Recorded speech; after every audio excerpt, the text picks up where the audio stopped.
Andy Reese.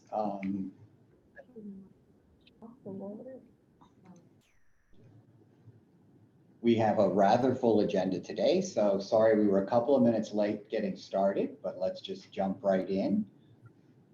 Charlize, I don't know if you will be sharing the PowerPoint with the COVID data, although I will say that it will not take us very long at all to move through the COVID data.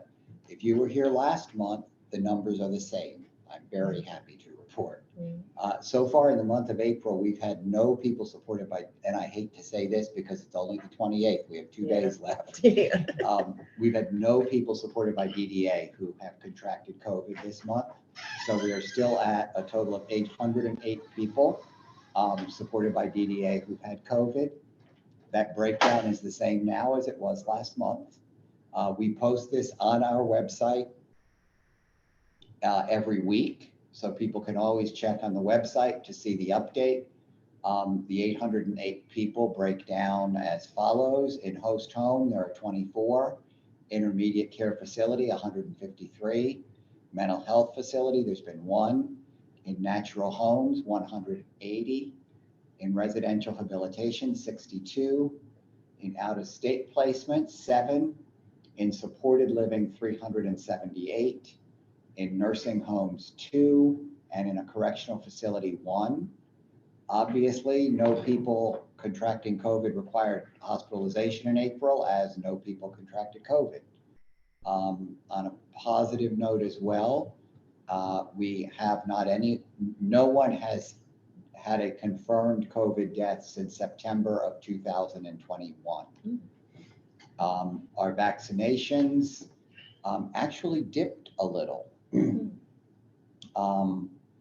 And this is overall people supported by DDA. 89% have been vaccinated, with 77% having received boosters. 100% of people in residential habilitation placements have been vaccinated. 98% of people in ICFs, 98% of people in supported living. We're still at 75% in natural homes and 94% in host homes. Amongst provider staff, we're at 97% who've received a vaccine and 73% who have a confirmed booster. I'll say here, just as I said when I provided this data to Project Action a week ago, the most important at this point is that people are talking to their primary care physician about what it means to be current with your vaccinations, because that would be different for everyone in terms of what their recommendation is about getting necessary boosters. And so with that, first up on our agenda today, Tiffany Johnson is going to speak with us about the Restrictive Control Review Committee.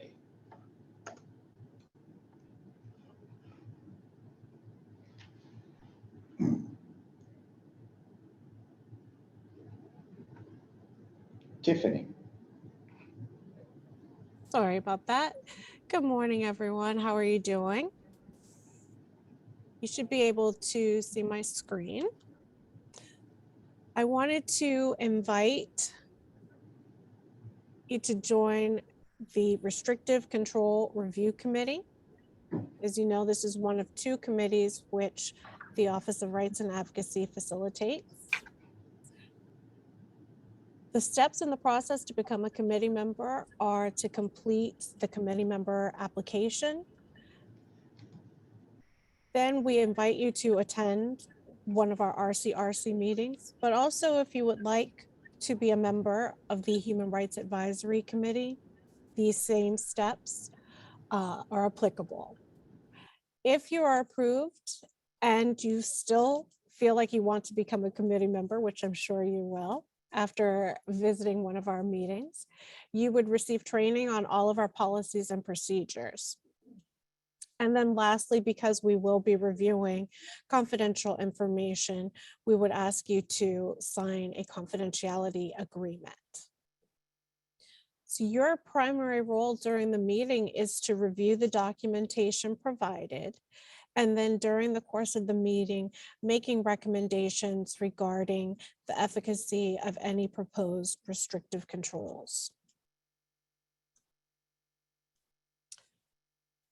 Yearly requirements would also include, again, signing that confidentiality agreement and then obtaining any additional trainings that are required. And that could be on a not only yearly basis, but also as our procedures are updated. If you have any trouble with receiving information via email, you can reach out to me and I will make alternative arrangements to provide you the documentation. As always, again, if any type of accommodations needs to be made, please alert me. That includes preparing for the meeting and including facilitating the meeting. The RCRC meets every Friday from 9:30 until noon. And you do not have to attend every meeting in order to be a committee member. However, we do ask that you attend at least one meeting a month. Our Human Rights Advisory Committee meets the fourth Wednesday of the month from 10 a.m. to 12 p.m. And again, accommodations will be made if you cannot attend every month. All of our meetings are currently held virtually via the WebEx platform, and that information, along with the packet materials, are sent out 5 days prior to the meeting. If you would like to join one or both of these committees, this is my contact information, and please feel free to reach out if you have any additional questions as well. Thank you so much.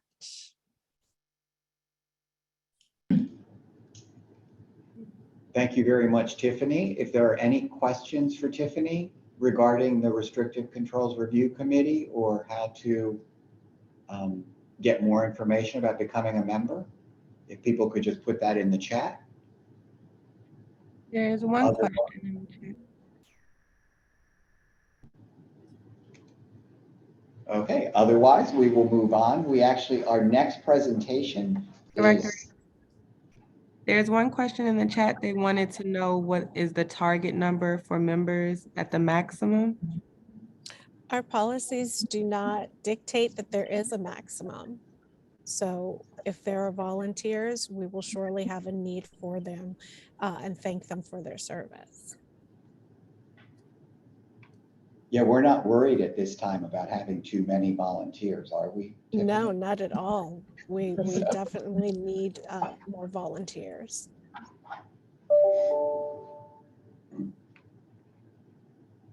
So next up, we actually have 5 staff who will be presenting, talking about our waiver and our unwinding from the public health emergency. As people are aware, the federal public health emergency will be ending on May 11th, and then we will have everything in our Appendix K in place for 6 months thereafter. And so we want to make sure that people have been and are preparing for that. And so today we're going to have Bernitris Parker and Pam Harmon, who are with our waiver unit, Musu Fofana and Robin Exton, who are with service coordination, and Shauna Holmes, who's also with the waiver unit, talk to us about the unwinding, as well as Shauna's going to be talking some about participant-directed services, which have actually launched this month and are available to people. So with that, I'll pass it on to Bernitris. Yes, good morning. Good afternoon, everyone, and welcome. Again, my name is Bernitris Parker. I am the Medicaid Waiver Program Specialist here at DDS. Before I start reviewing the agenda during the presentation, if you have any questions or comments, please feel free to enter that into the chat and include your email address, just in case we do not have time during the presentation, after the presentation, to answer all questions. If your questions are unanswered during the forum, we will be sure to provide a response to you via email. And with that said, you can move to the next slide.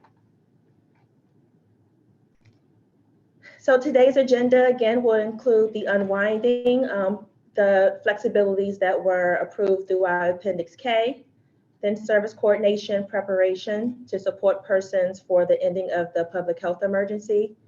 I will also discuss the IDD and IFS waiver and what's new in the waivers to include the DD expansion, remote support services delivery, and the My Life, My Way program participant-directed services. Our supervisory Medicaid waiver specialist, Pamela Harmon, will start us off. Thank you, Bernice. You're welcome. So as we begin to unwind from some of the flexibilities that we've been afforded throughout the public health emergency, the agency has created a three-phase approach.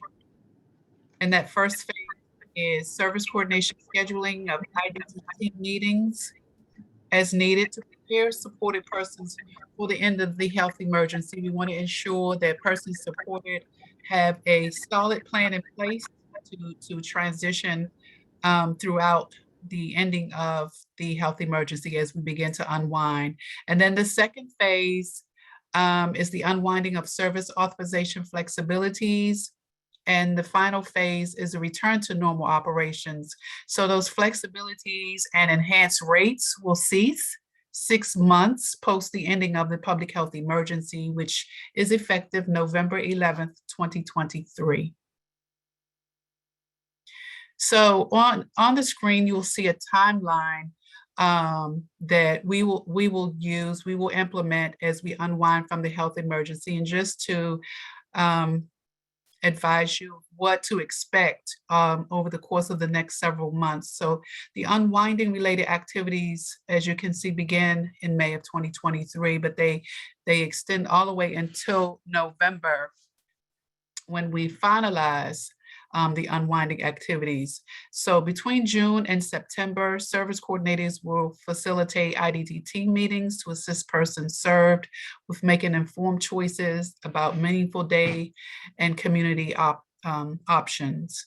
And so unwinding related activities are being finalized by October, and then in November, that's the last month to complete those unwinding activities.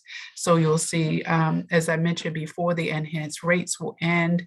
We'll introduce new remote support services rates, expanded settings ends, and so forth. And you'll receive more detailed information about each one of these items that I have mentioned on the timeline as we go through the presentation.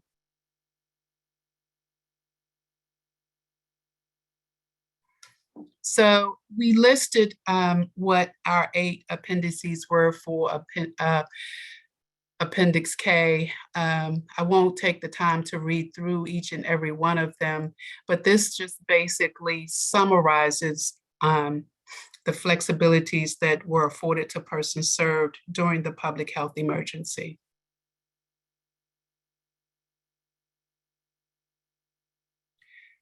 So here's an outline of the flexibilities that will cease 6 months post the end of the public health emergency, beginning with waiver service regulations. And so the flexibility for 1-to-2 ratio, where we talk about companion services, will no longer be authorized, and companion services will no longer be provided by a provider who is not already approved to be a companion services provider. Companion services can continue to be used in combination with other day services. And flexibility of family members and or legally responsible persons can no longer provide companion services per the waiver regulation. And this does not include My Life, My Way participants. And so you will receive an overview of My Life, My Way participants as a part of this presentation as well. Remote support services, that model will no longer be offered 100% of the time, and that's effective November 11th of 2023.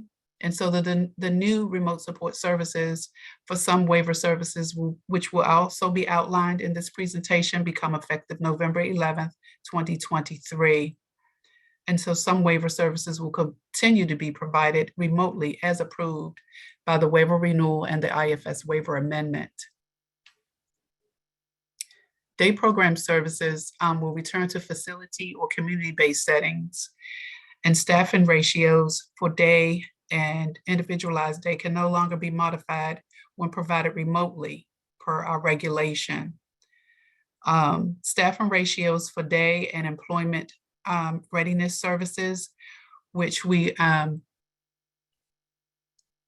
just learned was approved, no longer will be implemented in a 1-to-2 and a 1-to-3 ratio, and small group day HAB services can no longer be implemented in a 1-to-2 ratio. And so the modified rates effective November 11th, 2023, enhanced rates, quarantine overtime rates, they will no longer be authorized. For individualized individualized support plans, documentation will be uploaded to MCIS 14 days prior to the ISP meeting, and the requirement for annual physical examination every 12 months. We resume that, and we resume the level of care requirement as well as the level of need requirement per our waiver regulation, and all documentation requiring the person's guardian or representative must be signed. Residential habilitation, supported living, in-home supports, and companion services are no longer provided in a hospital setting. And so in reviewing the reduction of service limitations, IDS, the flexibility of 1-to-3 ratio up to 7 days will no longer be authorized as we unwind from the public health emergency. And so we'll resume those ratios of 1-to-1 and 1-to-2. And the maximum number of days that IDS can be authorized will be 5 days a week per our waiver regulation.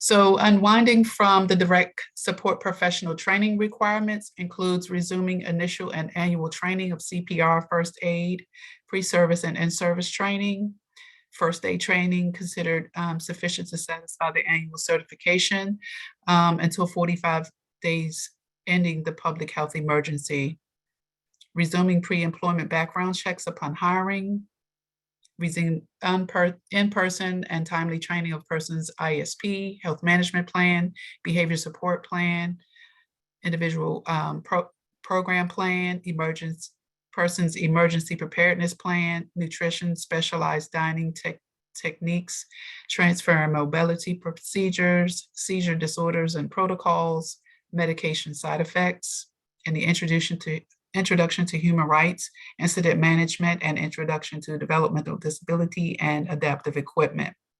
So resume assistive technology provider certification requirements to allow certified enabling technology specialists and accredited technology first organizations to certify these providers.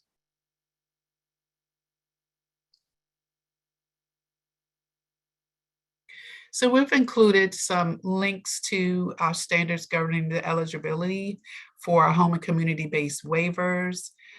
These are excellent resources to save, obviously, to your browsers for future reference. And so we also wanted to include those in the presentation today.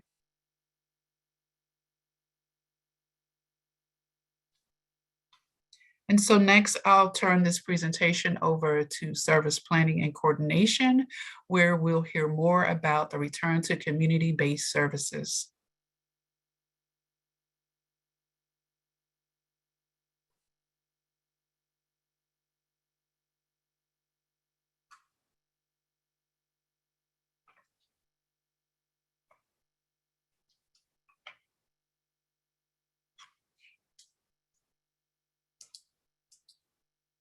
Okay, so I think Mrs. Exton may be having some technical difficulties.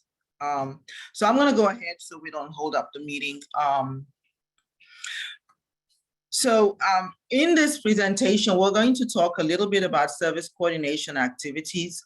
We're also going to introduce the Meaningful Day Assessment and Planning tool that was developed, and I want to express my thanks to Precious Myers-Brown of St. John's Community Services and Danielle Darby of RCM, who worked with us to develop this.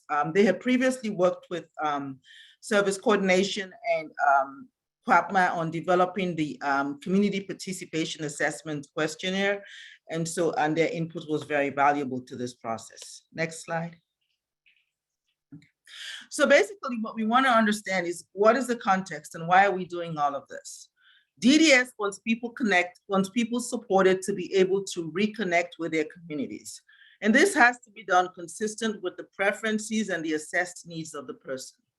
We want people to transition back to meaningful day supports, whether that be virtual or in person. And that is one of the reasons why technology is also going to be an option to assist people with self-determination and promoting inclusion. Next slide. So this is what you can expect.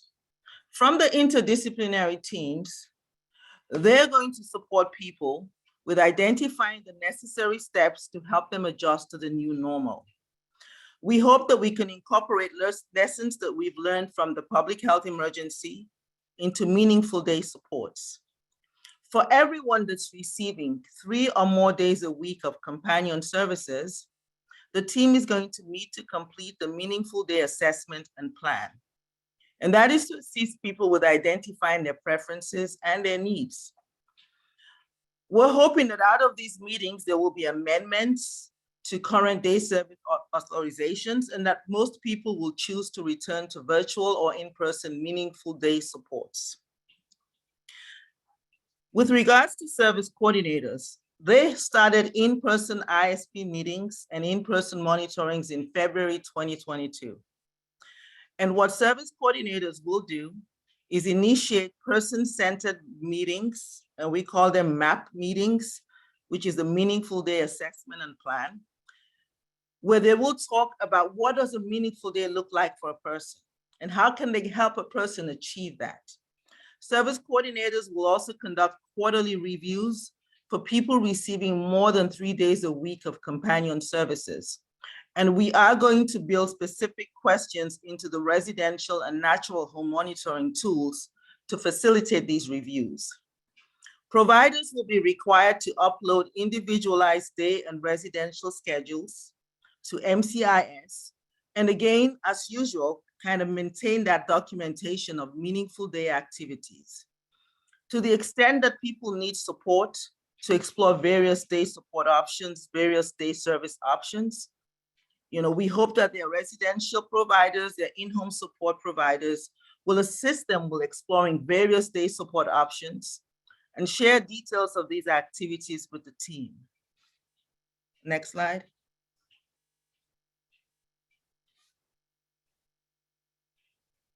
Next.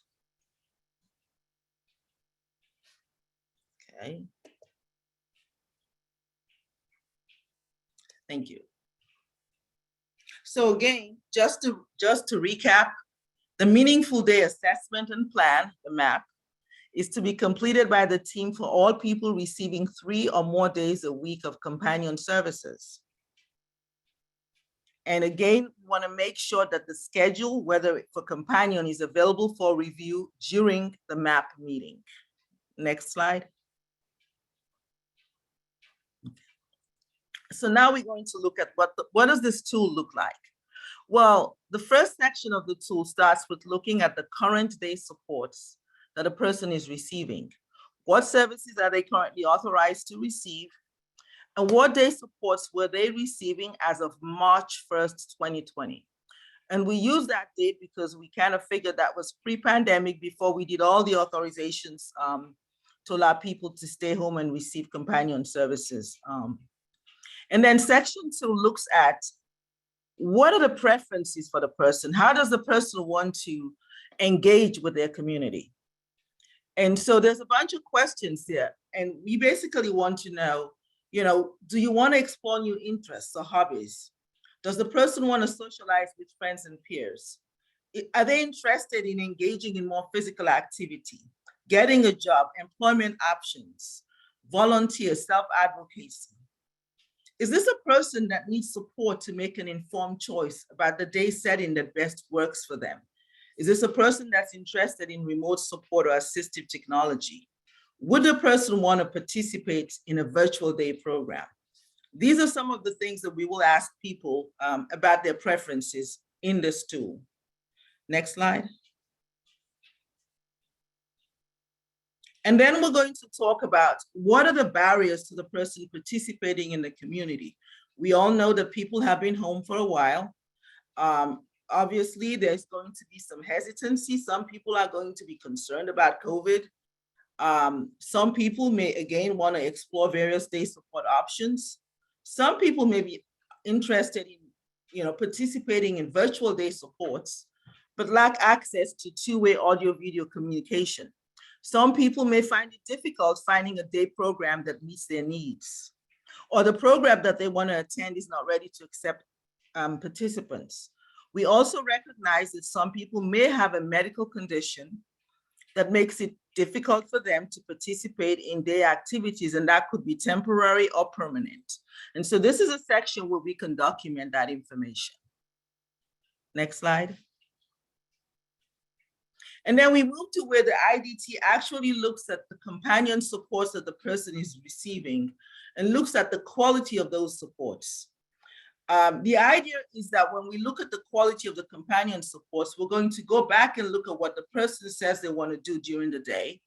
And we're going to compare it and ensure that what they're doing in companion is consistent with their preferences. And that is for people who choose to remain in companion for more than 3 days a week, for 3 or more days a week. For data collection purposes, we're going to ask who's providing the companion service. We want to know if the person is retired or age 65 or older. Did they receive 3 to 5 days a week of companion prior to the public health emergency? Is the person afraid to go out in the community and would prefer to participate in virtual day opportunities? Or none of these criteria may apply. For people who are retired, age 65 or older, or who receive 3 to 5 days a week of companion services, our goal is going to be to continue to look at the quality of those companion activities to ensure that they're consistent with with a meaningful day for the person. Next slide. And so again, we continue our review of companion supports. What is the person doing during the day? And there's a variety of activities here that we want to know, we want to have an idea of what they're doing. If people say they talk with providers or they're exploring options, we do want to know whether they've had the opportunity to visit and observe different types of programs, debrief with their support team, or talk with people who have used the various service options. I'm not going to go through the entire list, but this will be available to you all, after this forum. Next slide. And for each, and we didn't have enough space on the slide, but for each of the activities that a person says they're doing in companion, we do have some additional probing questions. We're going to ask, for example, if a person says that they've been exploring new interests and hobbies virtually or in person, we do want them to specify what that interest or hobby is, what service has been providing it, and whether the service meets their needs. And that is going to drop down for each of the activities that a person indicates they are participating in. Next slide.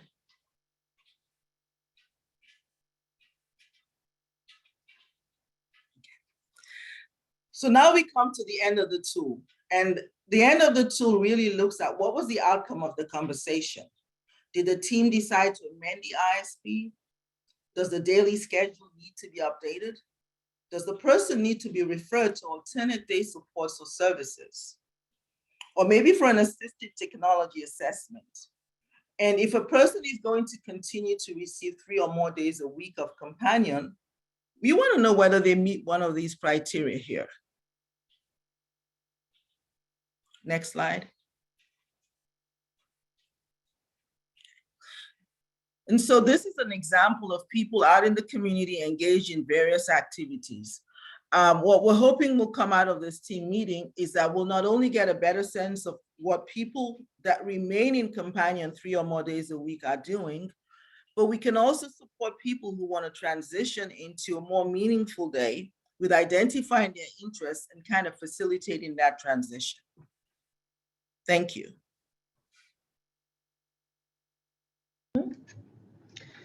Hello, everyone. I'm back again. This is Bernice Parker for the portion of the IDD and IFS waiver changes. You can go to the next slide.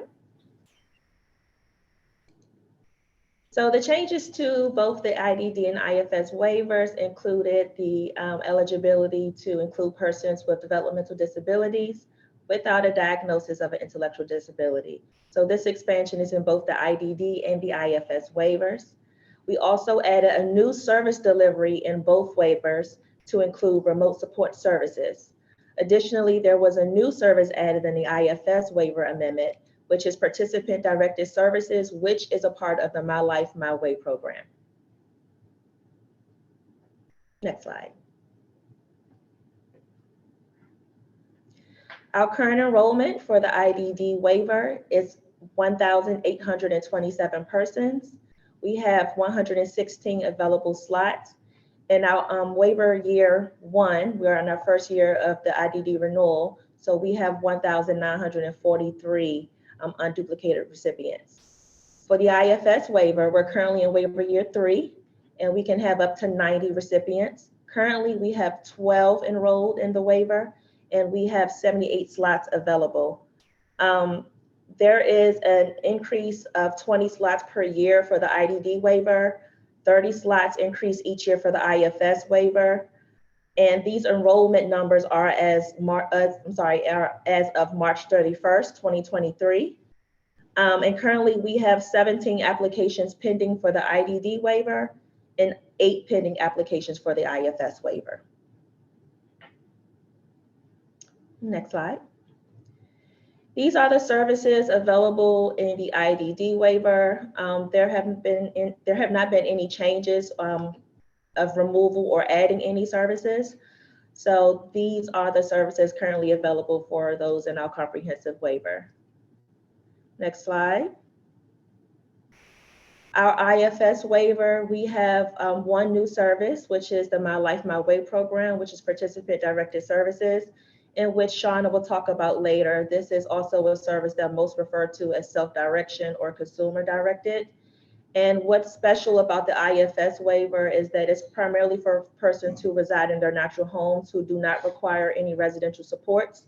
The IFS waiver does have a $75,000 cap per year. Next slide.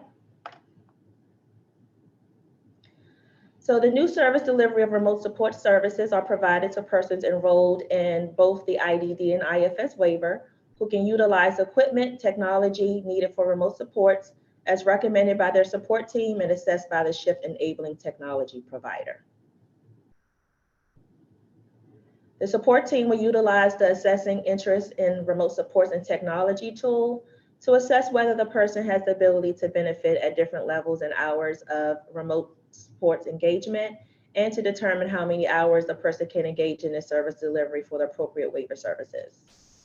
There will be a hybrid model used for in-person and remote support service hours where 2 authorizations will be issued to cover both in-person and remote hours. The remote support services will have a GT modifier code and the procedure code for eligible services to distinguish from in-person and remote.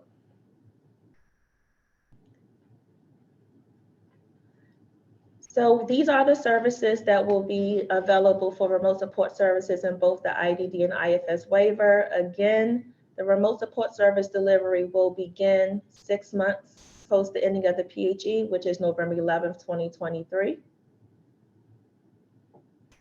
And these services include behavior supports, bereavement counseling, all of the creative art therapies to include art, dance, drama, and music, rehabilitation, employment readiness, family training, fitness training, nutrition, occupational therapy, parenting supports, sexuality education, speech, supported employment, supported living with and without transportation, and supported living periodic with and without transportation.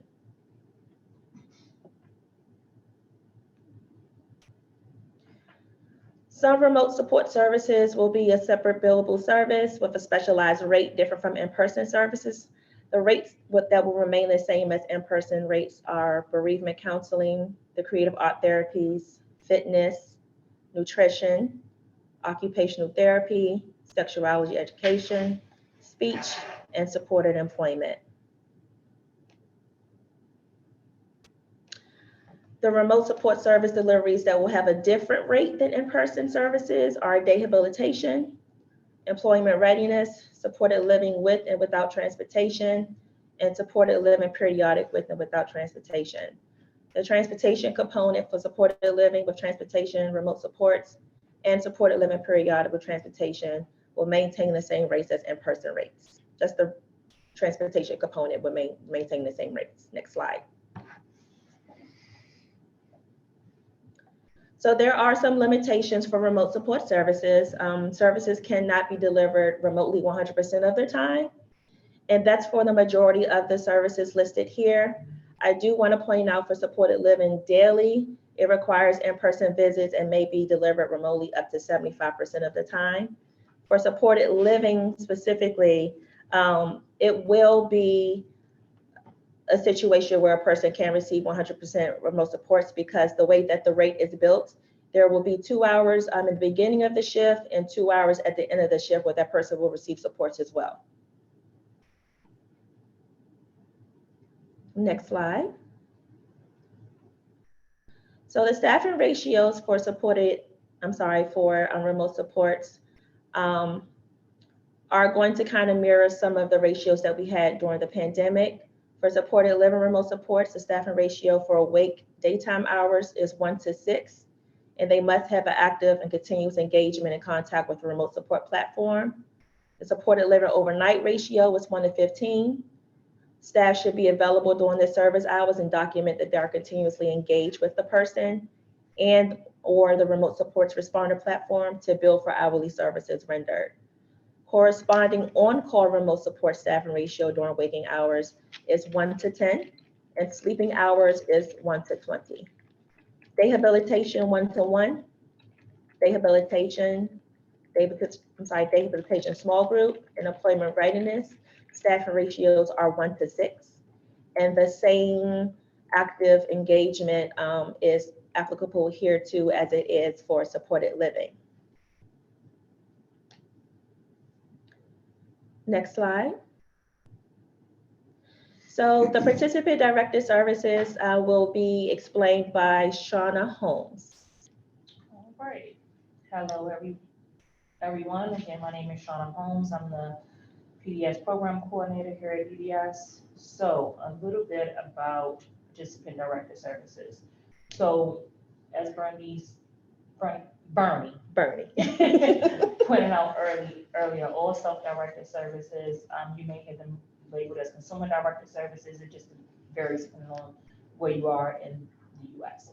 But they all monitor or mimic the model of person-centered thinking and planning, which you all should be familiar with. So the PDS program, My Life, My Way, falls underneath the IFS waiver. It drives those principles of person-centered thinking with giving all members of our community, regardless of their ability, the opportunity to self-direct their care and receive autonomy over who provides their services. We all are here because we want to support the neighbors in our communities to maintain their independence and continue being community members. PDS does not eliminate the resource or program, rather add to the toolbox of resources that a person can choose from, and that's what we all want, that freedom of choice. So again, PDS is a long-term care program offering all types of persons with disabilities to maintain their independence. Next slide.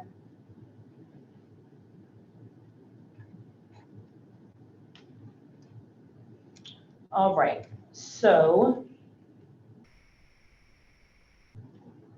persons that would be great for self-direction. My Life, My Way program would be beneficial to anyone. People who have they need to remain in their actual home, as Bernie had pointed out, underneath the IFS waiver, but these are people who have no issues with being involved in care. Let's face it, we all want that autonomy for our better lives. And as mentioned, they select their services and who provides them. They make their schedule and assign the pay rate. The range is developed by DHTF, and as long as it's within that particular range of service, they select the PDWs. Underneath the My Life, My Way program, PDWs participant directed workers.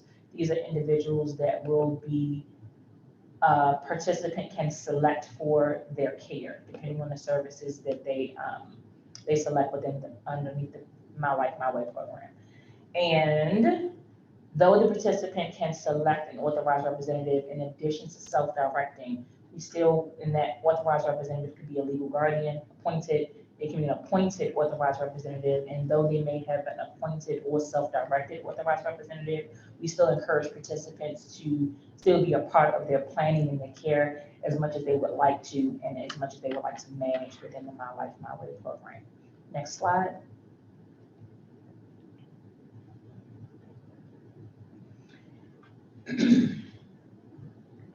And so some of the services that are offered within the My Life, My Way program, you will have, so again, IFS waiver overarching, you can select PDF services, which is My Life, My Way. There are services underneath the My Life, My Way program that a person can choose to self-direct.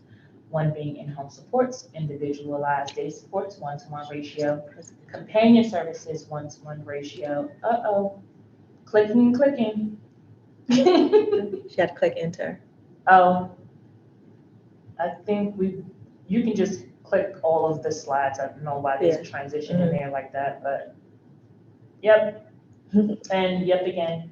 And so the other services, respite, daily out of the home, and individual goods and services. Individual goods and services is a new service that we're excited about. Again, IFS waiver, $75,000 cap. If a participant chooses to select individual goods and services underneath the My Life, My Way program, they also have an additional cap of $2,500.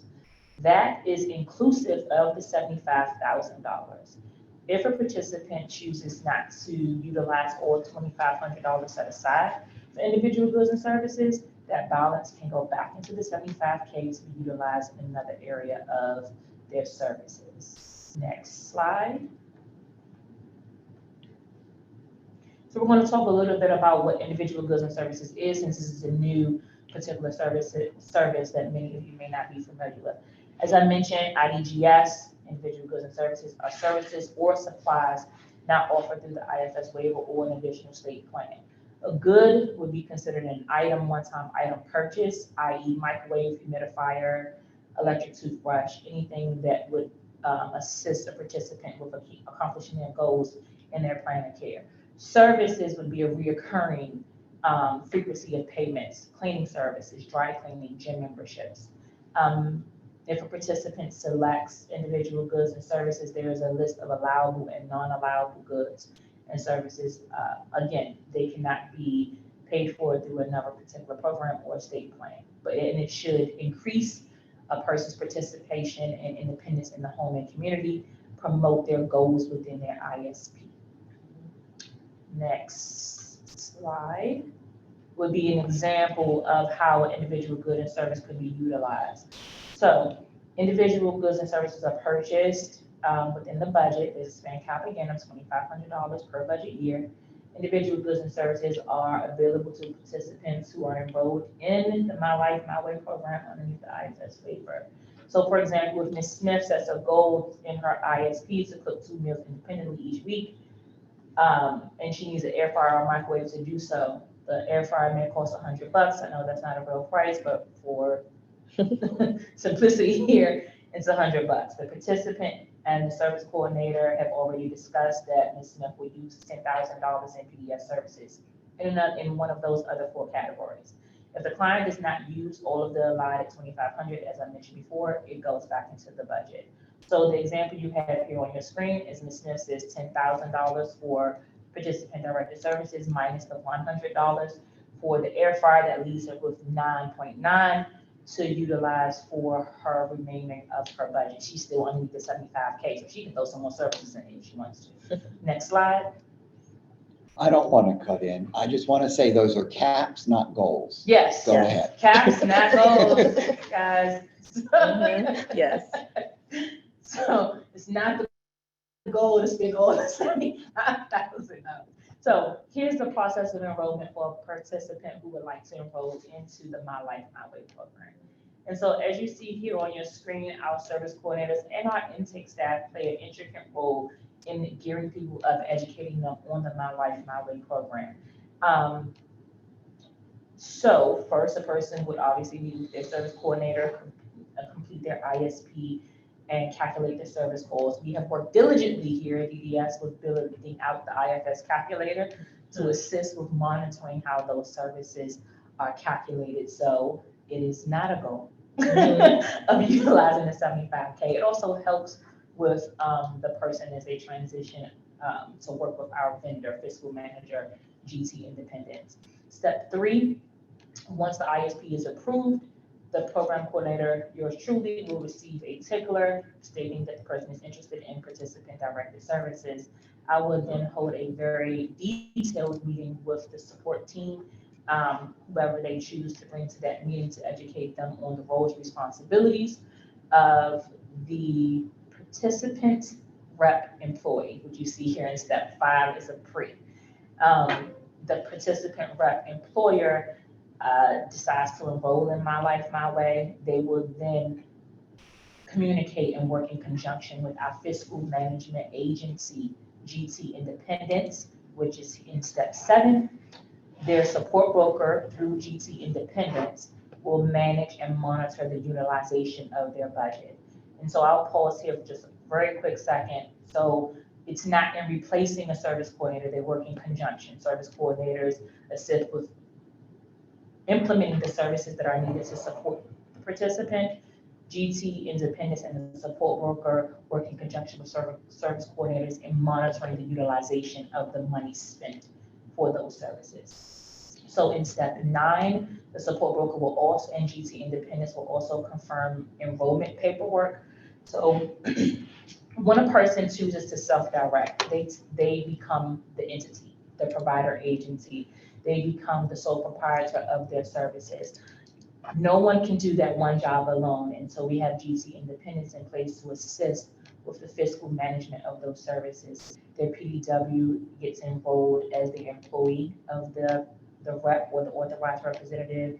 They will broker workman compensation policy, tax information, et cetera, for all of the staff selected to provide those services. Once that enrollment is complete, mission complete, they're ready to rock and roll, and service coordinators can amend their start date if needed.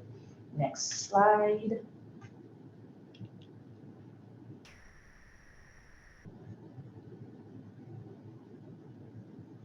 All right, so we touched a little bit about what consists of a budget. I'm going to give a very quick overview of what a budget consists of. And as I mentioned before, this is for utilization purposes. Can't stress enough that $75,000 cap.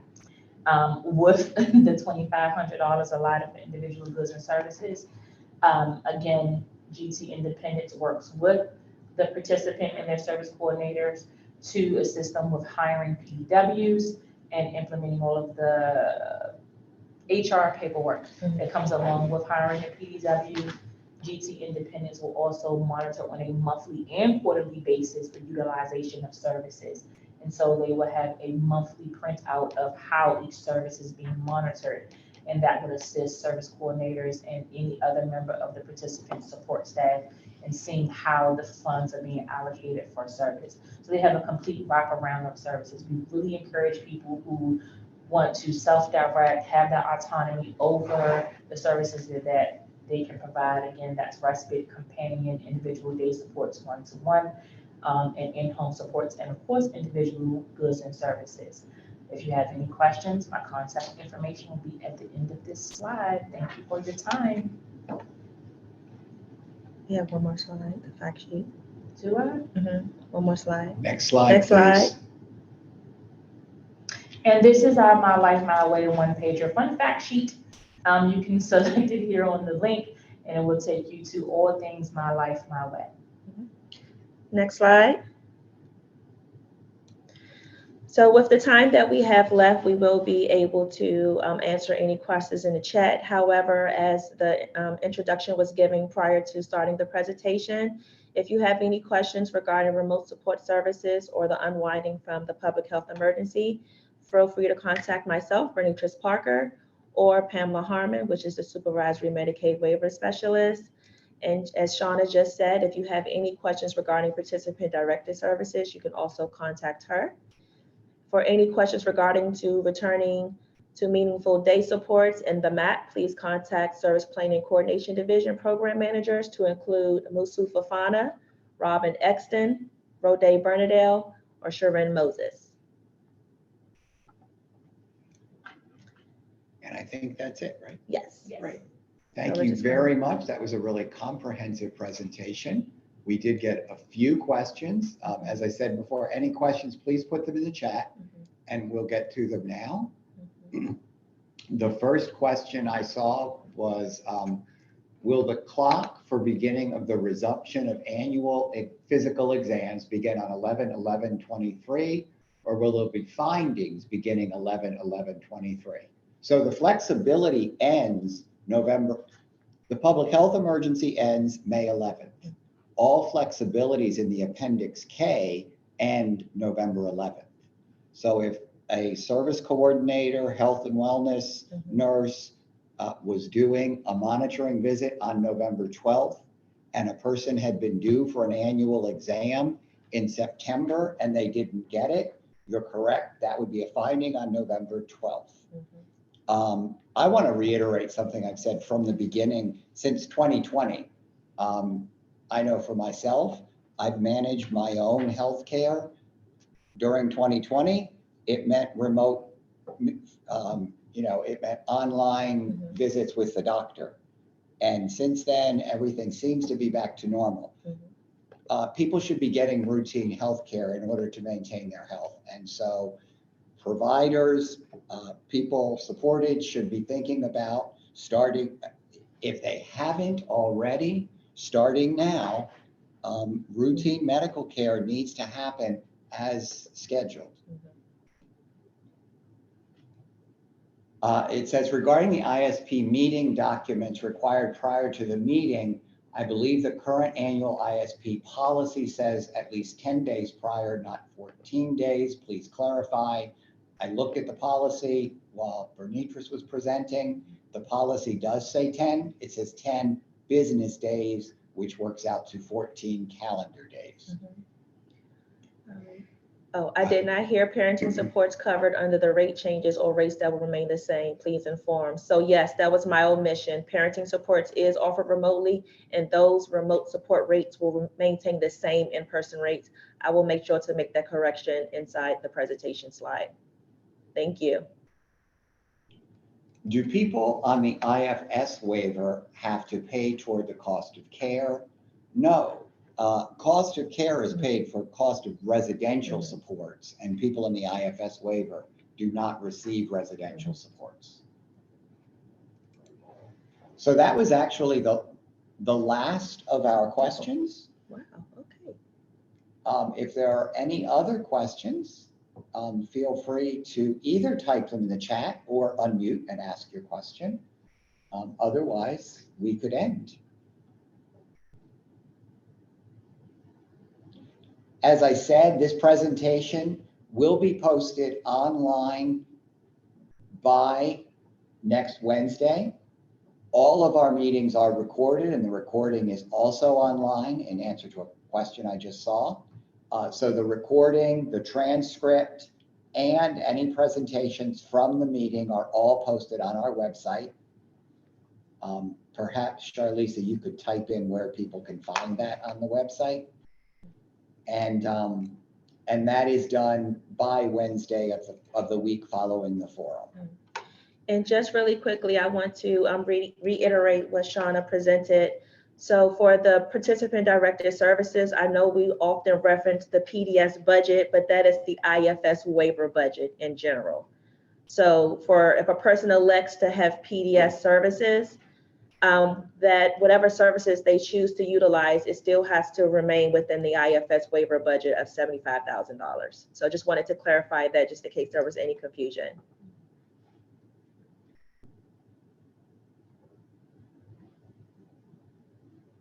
So I don't see any other questions, but before people go, Charlisa, if you can put the link to where people next week will be able to find all of the presentations as well as the recording.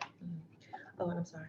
And I did forget to mention one thing, for all of the waiver services, to include remote support services and participant directed services, we will post those rates to our website once fully approved. So everyone will have access to that to that rate crosswalk.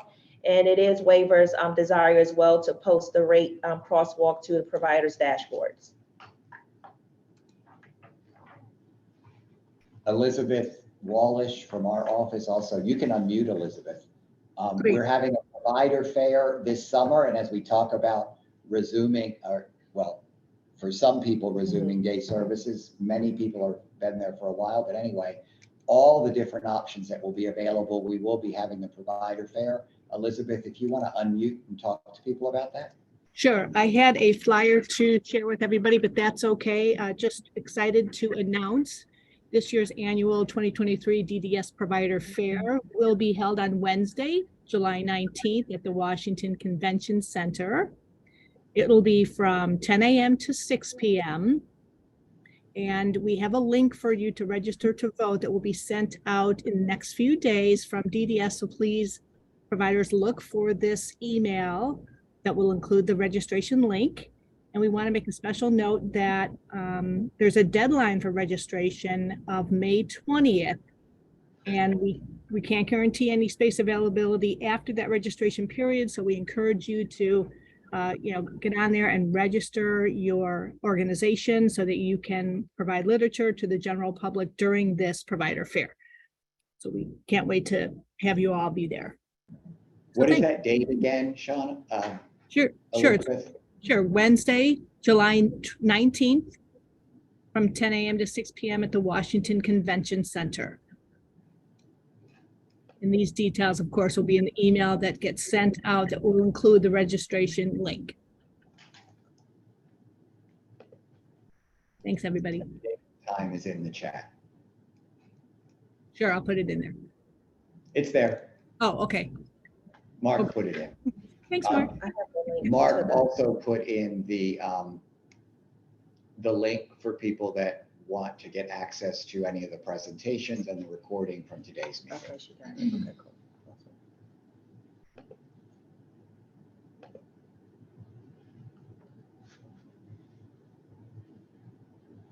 So if there are no more questions,